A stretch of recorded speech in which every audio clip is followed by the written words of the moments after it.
Pemirsa, saatnya kami ajak Anda untuk menyimak sejumlah informasi utama dalam Top Topik.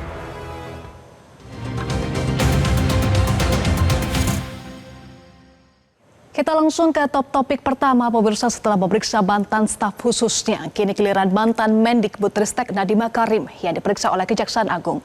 Nadiem diperiksa dalam kasus dugaan korupsi proyek pengadaan laptop berbasis Chromebook senilai 9,9 triliun rupiah. Sudah lebih dari 10 jam, Nadiem Makarim diperiksa sebagai saksi oleh penyidik Kejaksaan Agung. Nadiem dimintai keterangan terkait pengawasan yang dilakukannya terhadap jalannya pengadaan Chromebook. Sebelum diperiksa, Nadiem yang datang dengan membawa tas berwarna hitam memilih bungkam saat ditanya oleh wartawan atas pemeriksaannya kali ini. Pengacara Nadiem Makarim, Ricky Saragih, mengungkap bahwa tas tersebut berisi dokumen, makanan, dan obat pribadi.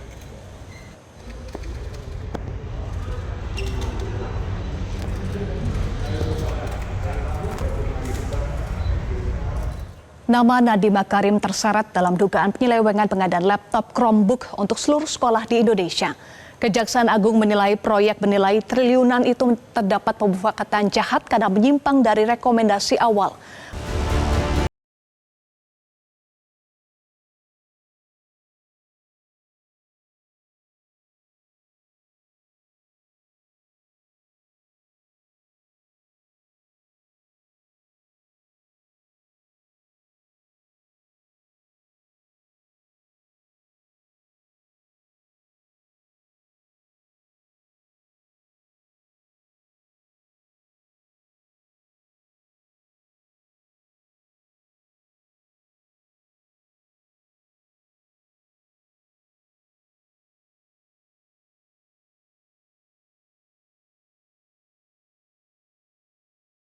Meski dari hasil uji coba pada 2019 menunjukkan penggunaan 1.000 unit Chromebook tidak efektif sebagai sarana pembelajaran. Sementara Nadiem mengklaim laptop yang dibagikan saat periode kepemimpinannya itu bermanfaat dan digunakan oleh sekolah penerima untuk proses pembelajaran. Dan kita melakukan sensus secara berkala dan kita melakukan pertanyaan kepada sekolah-sekolah yang menerima laptop, apakah mereka menggunakannya untuk proses pembelajaran. Dan di tahun 2023, sekitar 82% daripada sekolah menjawab mereka menggunakannya untuk proses pembelajaran, bukan hanya untuk asesmen nasional dan administrasi sekolah.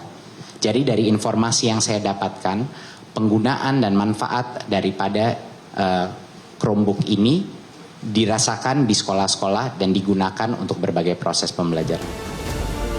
Selain Nadiem, beberapa mantan staf khusus juga telah diperiksa, termasuk Fiona Handayani dan Juristan.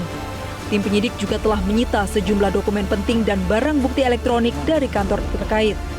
Total anggaran yang dipersoalkan mencakup dana satuan pendidikan senilai 3,58 triliun dan dana alokasi khusus sebesar 6,39 triliun. Hingga kini, belum ada satupun tersangka karena penyidikan masih berlangsung. Tim Liputan Metro TV. Top Topik kedua, pemirsa. Di hari terakhir pendaftaran SPMB tingkat SMA, puluhan orang tua mendatangi sekolah untuk melakukan cabut berkas pendaftaran. Salah satunya di SMA Negeri 1 Kota Tangerang. Para orang tua khawatir anaknya tidak masuk seleksi karena berada di nomor urutan bawah dari jumlah siswa yang akan diterima di sekolah tersebut. Salah satu orang tua rela tidak bekerja demi mengurus pencabutan berkas pendaftaran anaknya yang mendaftarkan diri melalui jalur prestasi.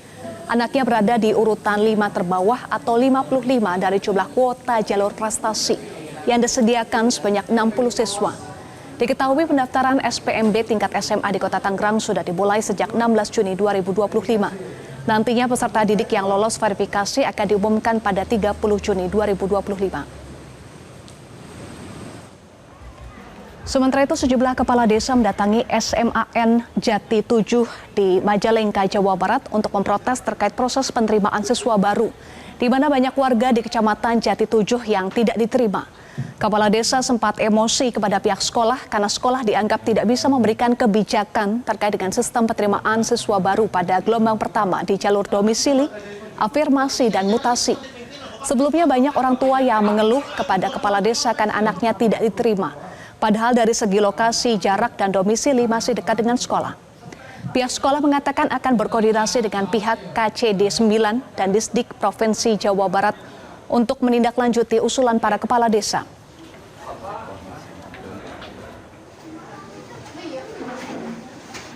Di hari pertama SPMB tingkat SMP di Kabupaten Pandeglang, banyak sekolah didatangi oleh orang tua murid lantaran tidak paham mendaftar secara online.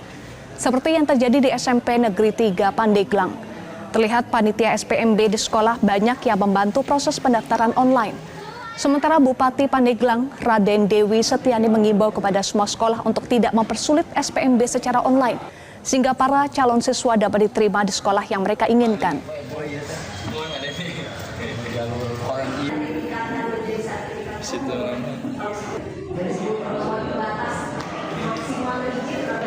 Dan top topik yang ketiga pemirsa, sejak Senin pagi Sungai BKT Marunda dipenuhi busa limbah berwarna putih. Warga menyebut fenomena busa di BKT sudah terjadi sejak lama.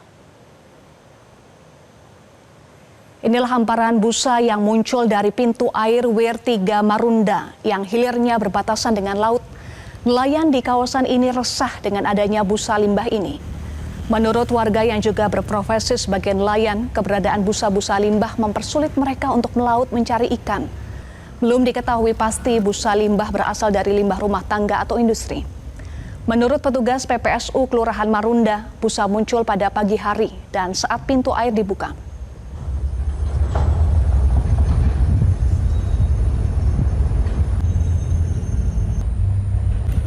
Jelajahi cara baru mendapatkan informasi. Download Metro TV Extend sekarang.